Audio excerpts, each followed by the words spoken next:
진행하게 되었고요. 제가 준비한 설명회는 현재 중3 그리고 고등학교 1학년 아이들이 입시를 치르는 2023년, 2024년 입시가 어떻게 바뀌었는지, 그러면 우리는 이 바뀐 입시에 어떻게 대처할 것인지에 대해서 설명회를 준비해 보았습니다.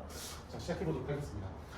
입시가 어떻게 지금 흐르고 있고, 두 번째 변화된 점은 무엇이며, 세 번째 수학은 어떻게 대비를 해야 우리 아이들이 좋은 대학에, 목표하는 대학에 갈 수 있을지에 대해서 차근차근 순서대로 설명해 드리도록 하겠습니다. 다음 자료는 지금 보시면 우리 아이들이 태어난 해예요. 2002년, 2003년 이렇게 쭉 우리 아이들이 태어난 해이고, 우리 현재 중3 아이들은 2005년 태어났고요. 고등학교 1학년 아이들은 2004년생이죠. 이 아이들이 치르는 입시는 여기 있습니다. 현재 고등학교 1학년 아이들이 2023 입시를 보게 되고, 지금 중3 아이들, 예비 고1 아이들은 2024 수능이라고 합니다. 2024 입시죠. 자, 다음 자료는 우리 아이들의 인구수예요. 우리 아이들이 지금 몇 명이나 있는가. 지금 보시면 지금 2002년생부터 2009년생까지 다 40만 명대인 게 보이시죠. 아마 어머니, 아버님 세대에는 7, 80만 명이었을 거예요. 근데 이번 우리 아이들은 출생률이 워낙 낮아지다 보니까 지금 40만 명 선을 넘지 못하고 있습니다. 이 40만 명 선이 계속 왔다 갔다 하고 있는데, 앞으로는 뭐 더 줄어든다고 하는데 이 자료를 왜 가져왔냐면요, 현재 우리나라 4년제 대학은 192개 있습니다. 그리고 이 대학에서 뽑는 정원은 50만 명이 넘어요. 그러니까 우리 아이들의 인구수보다 더 많은 거죠. 그러니까 우리 아이들이 가고자 하면, 공부하고자 하면, 대학에 가고자 하면 우리 아이들은 누구나 다 대학에 진학할 수 있다. 그런데 중요한 건 우리 아이들이 누구나 대학을 가는 게 중요한 게 아니라 자신이 원하는 대학에 가는 게 중요하죠. 우리가 원하는 대학에 가는 게 중요한 거지. 인구수가 많이 줄어서 그만큼 경쟁률은, 대학에 가는 경쟁률은 낮으나 우리 아이들이 가고자 하는 대학에 가는 것이 중요하다. 그 부분은 이제 뒤에서 설명드리도록 하고요. 첫 번째, 지금도 입시는 크게 수시하고 정시로 나뉘어져 있습니다. 수시는 학생부 교과, 학생부 종합 이렇게 두 개 크게 보시면 되고요. 논술이나 실기, 요 특기자 전형 요 부분과 이 부분은 뭐 안 보셔도 됩니다. 그 다음 정시도 수능, 요 밑에 실기, 특기자 전형은 안 보셔도 됩니다. 논술 같은 경우는 지금은 현재 논술로 서울에 있는 주요 대학들이 약 8,000명을 뽑습니다. 근데 앞으로 논술이 줄어서 현재 중3 아이들이 보는 2024 입시에서는 2,000명 정도로 축소될 예정입니다. 그러면 현재 논술을 8,000명 정도 뽑고 있으나 지금 경쟁률이 심한 곳은 500대 1까지 나옵니다. 뭐 평균적으로는 거의 100대 1에 육박한다고 보시면 되는데, 8,000명이 2,000명으로 줄어들 것이기 때문에 뭐 거기다가 경쟁률이 곱하기 4를 해야 되는 셈이 됩니다. 그러니까 논술로 대학 간다는 거는 점점 더 힘들고 어렵고 좁아질 것이다. 그러니까 처음부터 논술보다는 교과 또는 종합 그리고 정시의 비중을 많이 두시고 보셔야 될 것 같습니다.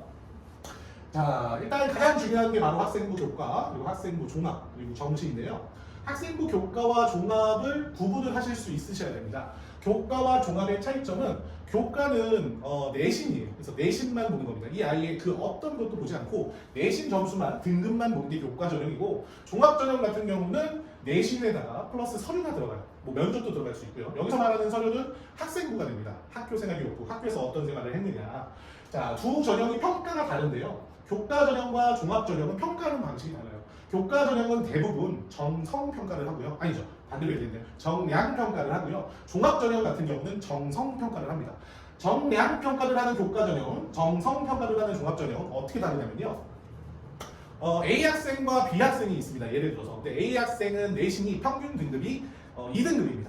B 학생은 내신이 평균 4등급입니다. 그러면 2등급인 학생과 4등급인 학생을 비교했을 때 누가 더 우수하냐라는 거죠. 근데 등급만 봤을 때는 당연히 2등급인 친구가 우수합니다. 이렇게 등급만, 다른 건 보지 않고 등급만 보는 것이 바로 학생부 교과 전형이고요. 학생부 종합 전형은 어떻게 다르냐? 이 등급을 볼 때 이 학교의 인원은 몇 명이나 되며, 시험 점수의 평균은 어땠으며, 표준 편차는 또 어땠는지, 그런 부가적인 것까지 정성 평가한다라고 얘기를 합니다. 부가적인 것까지 다 보겠다는 거죠. 예를 들어서 시골에 아이들이 별로 없는 학교에서 2등급과 특목고에서 혹은 자사고에서 4등급이 나오는 친구를 비교해 본다면, 뭐 특목이나 자사고의 4등급 친구가 훨씬이라고 하긴 좀 그렇지만 우수하다는 건 누구나 인정하실 겁니다. 그러니까 등급만 보는 게 아니라 그 학교의 특색, 그 학교의 특성, 그런 것들까지 정성적으로 평가하는 게 정성평가라고 생각하시면 됩니다. 그러니까 교과는 등급이 중요한 거고, 종합은 등급 플러스 이 아이가 학교에서 어떤 생활을 했는지까지 같이 종합적으로 평가한다라고 보시면 될 것 같습니다. 내신으로 가는 수시로 가는 그 전형은 교과 전형, 종합 전형 두 가지 크게 보시면 되고요. 이제 수능으로 가는 전형은 정시 이렇게 이 세 가지 전형으로 우리 아이들이 대학에 대부분 입학할 거라고 보시면 되겠습니다.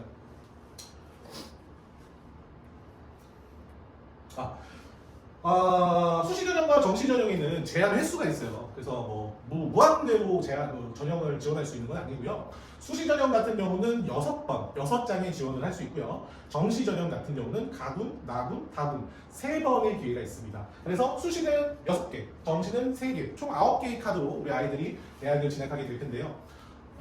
가장 중요한 거는 나는 정시파야라고 해가지고 고등학교 올라가자 시험을 보면 중학교 때는 곧 100점이 나왔었는데 고등학교 올라와서 딱 시험을 보니까 등급이 안 나오는 거죠. 아이들이 고1 때 대부분 저는 정시파인가 봐요. 저는 수능으로 대학을 가야 되겠습니다. 이렇게 생각을 하는 친구들이 많아요. 근데 이거는 아주 잘못된 생각입니다. 왜냐면 첫 번째로 수시와 정시 6장, 3장 총 9장의 확률이 있는데 내신이 좀 안 나온다고 해서 꾸준히 더 노력해서 올릴 생각을 하지 않고 포기해버린다면 9장 중에 6장을 버리는 거예요. 그럼 이건 확률적으로 대학을 갈 수 있는 상황이 더 안 좋아지는 거죠. 당연한 겁니다. 두 번째는 내신과 정시, 내신과 수능의 차이점을 보면 수능은 범위가 넓어요. 하지만 내신은 범위가 좁죠. 그래서 우리 아이들이 개념을 깊이 있게 들어갔다가 개념 공부를 깊이 있게 할 수 있는 것은 내신 기간입니다. 정시보다도 정시는 오히려 준비하면 꾸준히 나오는 유형이 정해져 있다고 보이지만 내신은 그렇지 않아요. 내신은 정말 깊이 있게 우리가 공부할 수 있는 그 시기이기 때문에 내신을 버리고 정시를 선택한다? 좋은 선택이 아니라고 봅니다. 좋은 선택이 아닌 게 아니라 절대 해서는 안 됩니다.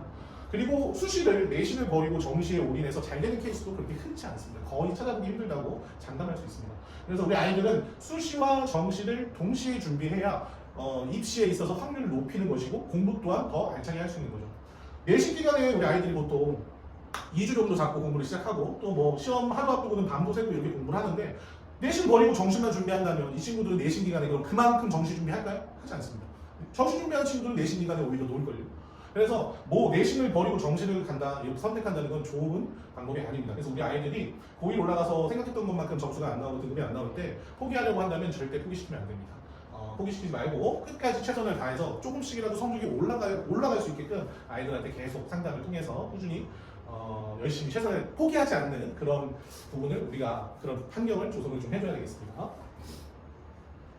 앞에서 수시는 6장을 지원할 수 있다고 설명을 드렸는데요. 다음 대학교 지스트, 비지스트, 유니스트, 카이스트, 경찰, 육해공군, 그리고 국군사관학교, 국군간호사관학교 다음의 학교들은 전문대와 다음의 학교들은 특수목적 학교이기 때문에 수시 6장 지원에 포함이 되지 않습니다. 그래서 수시 6장과 별개로 모두 다 지원을 할 수 있습니다. 그 6장에 포함이 되지 않습니다. 여기 보면 포스트에 포항공대는 들어가 있지 않는데요. 포항공대는 일반 학교로 취급됩니다. 그래서 포항공대는 6장에 들어갑니다. 그 6장 중에 들어가고요. 다음의 학교들과 전문대 학교는 수시 6장 카드에 포함되지 않는다는 점. 자, 우리 중요한 자료는 지금부터라고 보시면 될 것 같아요. 21년 입시에 대한 거고요. 보시면 제가 이제 입시에서 중요한 거는 교과 전형, 종합 전형, 정시, 수능 이 세 가지잖아요. 교과, 종합, 정시. 근데 보시면 교과로 전국 대학교에서 뽑는 인원이 교과가 42%, 종합이 24%, 정시는 23%입니다. 그러면 지금 내신만으로 뽑는 대학이 훨씬 많다는 거죠. 그런데 이게 중요합니다. 방금 자료는 전국에 있는 대학을 조사한 거지만 우리가 중요한 건 우리가 가고 싶은 대학이잖아요. 우리가 가고 싶은 대학은 전혀 달라요. 우리가 가고 싶은 서울 시국의 선호대학 같은 경우는 교과 전형이 꼴찌입니다. 8%밖에 되지 않아요. 그러니까 교과로 뽑는 우리가 가고 싶은 대학들은 교과로 뽑는 게 별로 없다. 그럼 뭘로 많이 뽑느냐? 종합 전형으로 많이 뽑습니다. 그 다음이 정시입니다. 정시는 계속해서 확대하고자 하는 이 의지가 있고요. 확대가 된다고 계속 얘기를 하고 있는데 지금도 이게 2021 입시인데 29.5%라고 되어 있지만 실제로는 29.5%를 넘어갑니다. 이유는 학생부 종합에서 이 기준을 만족하지 못한 학생들을 추가적으로 뽑는 게 아니라 정시로 이월시켜버립니다. 예를 들어서 어떤 대학에서 종합전형으로 10명을 뽑으려고 하는데 20명이 지원을 했어요. 그러면은 이 10명을 뽑는데 20명이 지원을 했는데 학교에서 보니까 평가를 해보니까 우리 학교의 수준에 맞는 아이는 8명인 거예요. 그러면은 10명을 뽑아야 되는데 8명만 뽑았잖아요. 그럼 그 뒤에 2명은 그 20명들이 아닌 정시, 수능에서 뽑게 됩니다. 그러니까 우리 학교의 기준은 이 정도 되니까 너희들이 아무리 많이 지원을 했어도 우리가 뽑기로 한 인원보다 적게 뽑을 수도 있다. 그러면 적게 뽑았으면 그만큼 충족시켜야 되겠죠. 그 인원을 정시로 이월시켜버립니다. 그래서 상위권 대학들 보면 실제로 수능 끝나고 나서 추가 합격할 때 정시의 퍼센티지가 올라간다는 점 알아두시면 될 것 같고요. 논술에 대해서는 아까 설명드렸죠. 8,000명에서 2,000명까지 축소될 거다라고. 자, 그 다음입니다. 이게 가장 중요한 자료인데요. 가장 중요한 자료라기보다는 좀 이 부분만큼은 꼭 우리 아이들이 기억을 해줬으면 하는 부분인데요. 내신이든 수능이든 서울권의 대학에 진학하려면, 소위 인서울 하려면 2.5등급을 유지하셔야 됩니다. 그러니까 내신에서 2.5등급을 맞든지 수능에서 2.5등급을 맞으면 인서울 대학교에 갈 수 있습니다. 서울에 있는 대학교에 갈 수 있다는 거죠. 이게 조금 두루뭉실하지만 뭐 그러니까 내신으로 가고 수능으로 가고 정확하게 2.5 이렇게 선을 그을 수는 없지만 그러니까 평균적인 점수라고 보시면 되고요. 내신과 수능이 2.5다 그랬는데 여기서 차이점은 내신은 한 번 실수하거나 못 봐도 여러 번의 기회가 있습니다. 하지만 수능은 당일 하루의 컨디션이 자주 유지하겠죠. 한 번의 시험이. 두 번째, 내신은 내 또래 친구들과 경쟁하지만 수능은 재수생과 같이 경쟁한다는 점입니다. 지금 아까 보신 자료에서 우리 아이들이 40만 명인데 재수생이 15에서 17만 명입니다. 그러면 벌써 2분의 1에 육박하죠. 2분의 1에. 그러니까 재수생들이 뭐 공부 못하는 친구들이 재수하지 않잖아요. 아깝게 떨어진 친구들이 많겠죠. 재수생 중에는. 그러니까 이 내신은 친구들과의 경쟁에서 2.5등급이지만 수능은 재수생, 형 누나들과 경쟁해서 2.5등급을 따야 하기 때문에 실질적으로 수능 준비가 훨씬 더 어렵다. 경쟁률도 힘들다라는 거 아시고 계시면 좋겠고요. 우리 아이들도 절대 내신 포기하지 말라고 꼭 얘기해 주셨으면 감사하겠습니다. 자, 그렇다면 교과전형, 종합전형, 그리고 정시전형으로 대학을 가는데 어떤 부분들이 바뀌었는지 설명을 드려보도록 하겠습니다. 우리 아이들의 바뀐 점의 가장 큰 점은요, 바로 문이과 통합에 의해서 아이들이 듣고 싶은 과목을 선택한다는 것에 있는데요. 말이 선택이지 선택해야 될 것들이 정해져 있습니다. 왜냐면 일단 보실게요. 이거 공통 과목이라고 되어 있는 부분은 우리 아이들이 다 들어야 되는 겁니다. 그 다음 이제 선택 과목으로 오면 두 가지가 있어요. 공통 과목 그리고 진로 선택 두 가지로 나눠지죠. 여기 있는 공통 과목과 진로 선택이 뭐가 다르냐? 이 공통 과목 같은 경우는 일반 선택입니다. 그래서 우리 아이들이 선택을 뭘 해야 되냐면 수학 같은 경우 수원, 수투, 미적, 확통이 있습니다. 이 중에서 선택을 하는 건데 어렵지 않아요. 일반 선택은 크게 고민할 필요가 없어요. 왜냐면 본인이 보는 수능 과목에 맞춰 선택하면 됩니다. 나는 공대를 갈 거야. 나는 수학 쪽, 이과 쪽이야 하면 수원, 수투, 미적분을 선택하게 되고요. 나는 문과 쪽이야. 그래? 그러면 수원, 수투, 확률과 통계를 선택하면 됩니다. 본인이 볼 수능 과목에 맞춰서 선택을 하면 되기 때문에 어려운 선택이 아니에요. 그런데 진로 선택이라고 있습니다. 이게 이제 그 다음 단계인데 진로 선택 같은 경우는 실용수학, 기하, 경제수학, 수학과제탐구, 뭐 과학 같은 경우는 물리투, 화학투, 생투, 지투, 투 과목들이죠. 이런 것들을 선택할 때는 어떤 거를 선택을 해야 되냐? 물론 대학마다 다릅니다. 대학교 같은 경우는 서울대를 예를 들어본다면 투 과목을 반드시 수강을 해야 돼요. 지균이나 일반 전형이나 뭐 나중에는 대학별로 제가 이제 설명을 또 하겠지만 지역균형 전형이 있고요. 그 다음 일반 전형이 있습니다. 서울예술시에는. 근데 이 투 과목을 꼭 이수해야 돼요. 투 과목을 이수해야 되고 이수해야 된다는 게 아니라 수능에서 과학함을 선택할 때 이 투 과목을 골라야 합니다. 근데 재밌는 게 물리원, 물리투 고르면 좋잖아요. 그렇게 선택을 하지 못하게 합니다. 예를 들어서 화학원, 물리투 이렇게 선택을 하게 합니다. 그게 무슨 소리냐면 물리2를 배우려면 물리1은 당연히 배워야겠죠. 근데 물리1, 물리2를 선택 못하게 한다는 거는 물리1은 당연히 공부하고 물리2 선택하고 화학도 공부해 라는 거죠. 뭐 이런 식으로 대학마다 정해놓은 것들이 아직 발표되지는 않았지만 대부분 대학들이 원하는 과마다 원하는 과목들이 분명히 존재하며 그 과목을 수강하지 않았을 때는 감점이 되지 않습니다. 감점이 되지 않으나 얘네들을 지금 밑줄 쳐놓은 이런 과목들을 선택했을 때는 플러스 점수는 있겠죠. 그러면 예를 들어서 지금 제가 밑줄 쳐놓은 과목들이 무슨 과목이냐? 어려운 과목들입니다. 그러니까 수학에서는 기하, 경제수학, 수학과제탐구. 기하는 이과 친구들의 선택, 경제수학은 문과 친구들의 선택이 되고요. 뭐 과학 같은 경우는 투 과목들, 이런 과목들이 대학에서 좀 좋게 플러스해서 보는 과목들이니까 이런 과목들을 선택하시면 괜찮을 것 같습니다. 이 진로 선택 많이 나와서 그런데 기존에는 이제 특목고나 일부 자사고들을 보시면 선택 그 방과후학교라든지 과목들을 보시면 일반 고등학교와는 다른 과목들을 수강할 수 있습니다. 예를 들어서 대학에서 미리 배울 수 있는 과목들을 고등학교에서 수강할 수 있는데요. 뭐 수학으로 따지면 미적분학 같은 거 그런 걸 수강할 수 있는데 요번 현 중3부터는 이런 것들 이런 과목들을 일반고에서도 깔 수 있게 법이 바뀌었습니다. 그러니까 일반고에서도 미적분학이나 이런 심화 과목을 깔 수 있게끔 되었는데요. 근데 이건 부담이 있죠. 이 과목을 깔았는데 아이들이 안 들을 수 있으니까. 그래서 일반고에서 깔 수는 있으나 깔지는 않을 것이다. 그러면 우리 아이가 수학에 워낙 관심이 있고 그리고 아까 전에 보여드렸던 전형 중에 종합 전형으로 가고자 한다. 그러면 미적분학을 이수를 했다면 미적분학을 들었다면 수강했다면 조금 더 플러스 점수가 되지 않겠냐. 그럼 미적분학을 깐 고등학교를 찾아서 진학을 해야 되느냐. 뭐 그런 고민이 생길 수 있는데요. 들으면 좋아요. 들으면 좋으나 안 들었다고 해서 마이너스 되지는 않아요. 마이너스 되지는 않아요. 그리고 또 한 가지 그런 과목들은 일단 깔리진 않을 텐데 어머님들이 뭐 많이 모이셔서 학교 측에 뭐 깔아달라고 요청을 하신다거나 아니면 클러스터라고 있어요. 좀 된 건데 학교마다 그렇게 까는 과목들을 학교가 연합해서 까는 거죠. 예를 들어서 영덕고, 망동고, 태장고 이 근처에서는 뭐 영통고에서는 영덕고에서 미적분학을 까겠습니다. 그럼 다른 고등학교 친구들이 방과후에 와서 이 과목을 수강할 수 있는 거죠. 이런 제도도 있습니다. 근데 거기까지는 우리 아이들이 입시 준비하면서 거기까지 가지는 않고요. 대부분이 이제 여기 선에서 끝나겠죠. 그렇습니다. 뭐 아까 전에 말씀드렸는데 그럼 만약에 나는 이과를 갈 건데 공대를 갈 건데 기하를 선택 안 하면 어떻게 되나요? 실용수학을 선택하면 어떻게 되나요? 만약에 면접이 있다면 꼭 물어볼 거예요. 교수님이나 이 박사님한테. 어떻게 해요? 기하가 깔려있는데 왜 실용수학을 선택했나요? 대답 잘해야겠죠. 만약에 그냥 쉬워서요, 등급 따기 좋아서요 라고 대답하면 좋은 점수를 받지 못하겠죠. 그러니까 깔려있는 과목 중에 상위 과목들은 꼭 들으려고 해야 우리가 원하는 시국에 혹은 서수대학 갈 수 있다라는 거. 그래서 선택을 할 때는 일반 선택은 우리가 수능에서 치르는 과목 선택하면 된다. 그리고 진로 선택에서는 이왕이면 좀 어려운 과목, 여기는 성취도예요. 등급 나오지 않습니다. A, B, C 성취도 평가이기 때문에 뭐 내신 준비할 만합니다. 과목이 어렵다는 거지 시험이 어렵지는 않은 겁니다. 그래서 여기서는 되도록이면 밑줄치, 이과는 기하, 뭐 문과는 경제수학 이렇게 선택을 해주시면 좀 더 나은 선택이 아닐까라고 어머님들 고민을 좀 덜어드리고 싶었고요.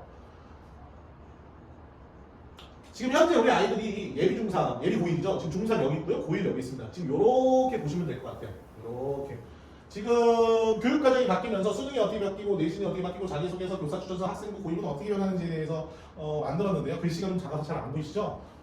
중요한 거는 여기 선택에 대해서는 앞에서 설명을 다 드린 것 같고요. 여기에 아주 큰 변화가 있습니다. 현재 고1까지는 자소서를 씁니다. 하지만 현 중3 예비 고1 아이들은 자소서가 폐지가 됩니다. 자기소개서는 어떤 역할을 하냐면요. 입시에서 아까 전에 교과 전형은 내신만 본다고 했습니다. 그리고 종합 전형은 내신에다가 다 각종 서류들을 정성 평가한다고 말씀드렸는데요. 이 아이를 평가하는 데 있어서 부족한 부분들이나 보완해야 될 점들을 아이들이 본인의 이야기를 본인 스스로 자기 소개를 하는 게 자기 소개서입니다. 그러니까 저는 어떤 책을 읽었고 어떤 책에서 뭐 영감을 얻었고 어떤 동아리 활동을 했고 거기서 뭘 배웠고 나의 꿈은 무엇이고 이런 것들에 대한 자기 소개서는 자기를 설명하는 데 있어서 자기의 장점을 드러내는 걸 보완하는 중요한 평가 요소인데요. 이게 아예 폐지가 됩니다. 그럼 자기소개서까지 지금 생활기록부가 계속 축소되고 있는 상황에서 자소서까지 폐지가 된다면 무엇이 중요해질까요? 당연히 내신은 더 중요해질 것 같고요. 그 다음 중요해지는 것은 바로 세특입니다. 세특, 세부 능력 및 특기사항. 세특.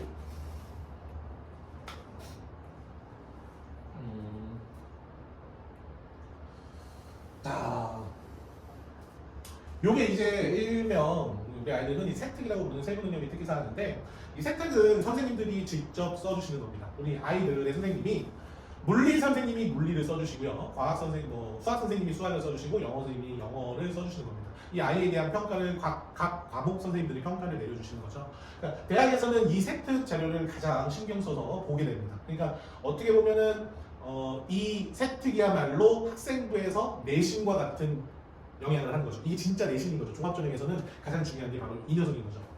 지금 이 두 가지는 제가 잘 쓰여진 세특을 두 개 가져와 봤어요. 그래서 세특을 잘 관리해야 된다 그러는데 어떻게 관리를 해야 되느냐, 관리하는 방법은 뭐 아이들마다 다르고 그 상황마다 다르기 때문에 일단 어떻게 쓰여져야 좋은지에 대해서 한번 가져와 봤습니다. 삼상고 학생이고요.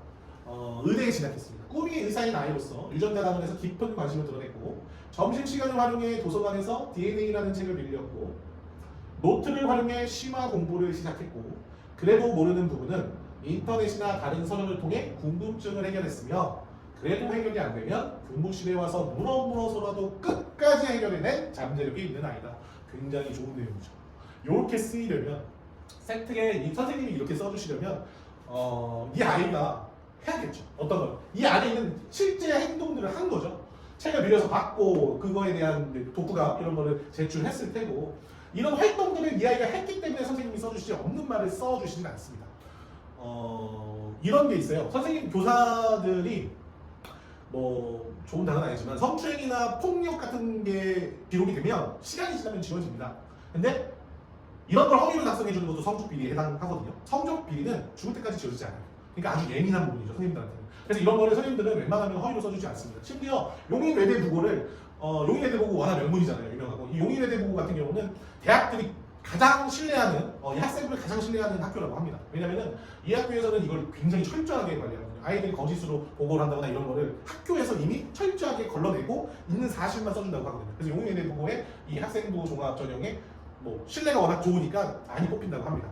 두 번째는 일반고 학생인데 서울대 국사학과에 합격했습니다. 이 아이의 세트 내용을 보면 교과 공부를 하면서 전체 역사적 흐름을 유기적으로 파악하기 위해 노력했으며 이를 위해 정치, 경제, 사회, 문화 영역의 유기적 관련성을 정리한 공부 노트를 만들어 자기주도 학습 역량을 발휘하였고 이러한 활동의 일환으로 고려시대와 조선시대 토지제도의 변화상을 비교하고 보고서를 작성하였다. 전공 적합성이 꾸준히 나타나죠. 이 아이가 국사학과에 들어갈 수밖에 없다라는 걸 계속 얘기를 하고 있죠. 이런 것들은 우리 아이가 본인이 가고자 하는 목표하고자 하는 꿈이 일단 어느 정도는 서 있어야 하고요. 정확한 직업이 아니어도 이쪽 분야라는 어떤 그런 막연한 분야 정도는 서 있어야 하고 그 분야에 관련된 행위들, 동아리라든지 뭐 그런 활동들 그리고 수상, 이제 수상은 앞에서 말씀드렸지만 이제 수상은 또 적질 못해요 학생들. 일단 그런 활동들을 다양하게 하면서 계속 선생님한테 어필을 해야 선생님들이 이런 내용들을 써주신다는 거죠. 그래서 색등을 관리한다는 건 이런 식의 글들이 올라오는 거다라는 겁니다. 자, 위로 올라가서요. 이건 이제 생기부에서 생활교육부에서 어떤 부분들이 바뀌었느냐, 현재 고1, 고2와 그리고 예비 고1은 어떤 차이가 있느냐라는 겁니다. 교과 활동 별 그런 거 없고요. 자유활동 변화 없고요. 자, 동아리 활동은 자율동아리가 한개 기재에서 미반영으로 바뀌었습니다. 청소년단 활동은 단체명만 기재했었는데 미기재로 바뀌었습니다. 여기서 미반영과 미기재의 차이점은 미기재는 아예 적을 수 없다는 거고 미반영은 생기부에 생활교육부에 적히기는 하나 대학으로 자료가 갈 때 삭제 됩니다. 대학에서는 볼 수 없다는 얘기죠. 그러면 미반영은 이게 미반영된다고 해서 안 한 게 아니라 신경 써야 됩니다. 왜냐면 이런 미반영이라고 해서 대학에서 못 보는데 무슨 상관인가요? 섹트이 있잖아요. 이런 활동들을 했을 때 선생님들이 아이를 평가하고 쓸 내용들이 생기는 거죠. 그러니까 미반영이다 미기자다 해서 이제 우리는 그런 거 안 해도 돼가 아니라 저런 부분들을 오히려 더 본인을 드러낼 수 있는 오히려 좋은 기회고 방법이 될 수 있다는 거. 자, 봉사활동은 이제 개인 실적은 기재했으나 현 중3 아이들이 중3 아이들은 학교, 교사에서 지도한 실적 외에는 적을 수 없습니다. 봉사활동. 진로활동은 진로희망 대입 미반영에서 이거 똑같네요. 변한 거 없고요. 그다음 수상 경력은 한 학기에 한 건만 적을 수 있습니다. 현재 고1, 고2 아이들은 예전에는 그런 거 있었어요. 서울대학교 입학생들의 평균 수상 경력과 봉사활동 시간에서 이런 게 뉴스에 나온 적이 있는데 30개 정도, 평균 30개 서울대 입학생들의 수상 경력은 3년 동안 평균 30개 그리고 봉사활동 100시간 뭐 이런 자료를 본 적이 있습니다. 근데 요즘 아이들은 수상 경력을 한 학기에 한 건, 그러니까 3학년 1학기까지니까 3학년 2학기는 아니니까 3학년 1학기까지 5번 3을 적을 수 있습니다. 예를 들어서 같은 학기에 장려상과 우수상을 땄다면 당연히 우수상을 생기부에 적어놓는 게 유리하겠죠. 제일 잘 딴 이런 것도 일단 내가 예를 들어서 제가 수학에 관심 있고 수학 분야를 잘하고 대회 나가서 상을 땄습니다. 근데 첫 번에 이제 좋은 상을 탔어요. 그러면 이 아이가 난 한 학기에 한 건만 기재할 수 있으니까 이제 대회 나가지 말아야지 이런 게 아니라 꾸준히 대회나 이런 것들 꾸준히 참여를 해야 선생님이 세팅에서 좋은 평가를 해주는 겁니다. 그러니까 이런 것들에 아이들이 좀 너무 휘둘리지 않고 꾸준히 본인의 길을 갔으면 좋겠어요. 그다음 여기 보시면 수상 경력은 현 중3 같은 경우는 바뀌어요. 미반영입니다. 미반영. 미기재가 아니에요. 미반영은 다시 한번 말씀드리지만 적습니다. 생기부에. 대학이 못 볼 뿐이에요. 그럼 이거 적는다는 건 선생님이 이거를 볼 거 아닙니까? 선생님이 적어주시지 않습니까? 그럼 이거는 선생님이 세부 능력 특기사항에 적을 때 글이 올라가겠죠. 이런 활동을 하고 이런 분야에 관심이 있는 아이라 학교에서 주최 무슨 상 교내대 무슨 상에서 입상도 하였다 이렇게 적어주시지 않겠습니까? 이런 꼭 미반응이라고 해서 신경 안 써도 되가 아니라 더 신경 써야 돼요. 오히려 기회입니다. 다른 친구들이 신경을 안 쓸 때. 독서 활동 같은 경우도 도서명 저자 기자 했으나 이제는 미반응입니다. 책을 읽지 말아가 아니죠. 더 두말하면 이제 입 아픕니다. 읽지 말라는 뜻이 아닙니다. 자, 이럴 때일수록 우리는 더 열심히 준비해야 된다. 지금 이 생기부에 바뀐 부분들, 이런 부분들이 중요하다기보다는 우리가 꾸준히 해야 되는 활동들, 자율동아리, 나는 자율동아리, 내 분야, 내가 관심 있는 분야가 어떤 분야라서 그 동아리로 활동을 하고, 그리고 상 열심히 대회 나가고요, 그리고 독서도 열심히 하고요, 이런 것들을 했을 때 선생님이 좋게 평가를 해주신다는 거죠. 그 평가는 대학들이 보겠죠. 그래서 지금 요 내용들은 생기부니까 아까 보셨던 수시에서 종합전형과 관련이 있는 내용이었습니다. 종합전형. 자, 이제 거의 다 왔습니다. 이제 마지막 이야기를 하려고 하는데요. 입시에 대해서 간략하게 소개해드렸고, 두 번째 변환, 어떻게 변했는지에 대해서 소개해드렸고, 세 번째는 이제 수학입니다. 가장 제 설명의 마지막 핵심은 여기 있는데요. 가장 중요한 이야기를 지금부터 한번 해보도록 하겠습니다. 자, 2018년 대학 수학능력시험 30번 킬러 문제입니다. 굉장히 문제가 길고요. 여기 보시면 정말 이 말이 한글인지 알아본지 어렵습니다. 자, 이 녀석은 당시에 4%가 안 됐습니다. 정답률이 4%가 안 되는 역대급 킬러 문제였습니다. 자, 이거는 2020년 수능 30번 문제입니다. 짧죠? 짧고 앞에 문제보다는 현저히 쉬워 보입니다. 실제로 쉽습니다. 얘는 정답률이 8% 나왔고요. 실제로는 더 올라갔을 거예요. 근데 왜 8%냐면 시간이 부족해서 30번은 어차피 킬러니까 못 풀어. 어차피 극악의 난이도야. 버려. 그런 친구들이 많았던 거죠. 그래서 8%보다는 더 쉬웠다라는 점. 자, 보시면 18년 수능과 20년 수능이니까 수능이 어떻게 변하고 있는지에 대해서 저는 말씀드리고 싶은 거예요. 이건 제 개인적인 주관적인 의견이 다분히 많이 포함되어 있다는 점은 이해해 주시고요. 자, 18년도를 보시면 30번 문제가 4%, 29번 문제가 11%의 정답률을 기록했고요. 3위가 21번인데 28%입니다. 요 3위는 객관식 문제예요. 객관식 문제가 28%가 나왔다는 것은 이 문제와 비슷하다는 겁니다. 오지선다형이니까 찍어도 20% 나오는 건데 28%가 나왔다는 것은 이 문제와 이 문제를 당시에 동시에 맞춘 친구들은 정말 희소하죠. 이 문제와 이 문제를 동시에 맞춘 친구들은 거의 없었다라고 보시면 되고요. 30%대, 40%대, 50%대 각각 그 정답률을 보시면 빵개, 빵개, 두개, 빵개, 한 개입니다. 여기서 한 개, 한 개, 한 개, 두 개, 한 개, 6문제. 그러면 나머지 24문제, 30개 중에 6개를 제외한 24개는 90%의 정답률입니다. 다 맞췄다는 겁니다. 자, 넘어가기 전에 실제로 이때 1등급 나온 친구들한테 킬러 문제들을 제외한 나머지 문제들을 푸는데 시간이 얼마나 걸렸냐고 조사한 그 뉴스가 있었는데 당시에 30분이었습니다.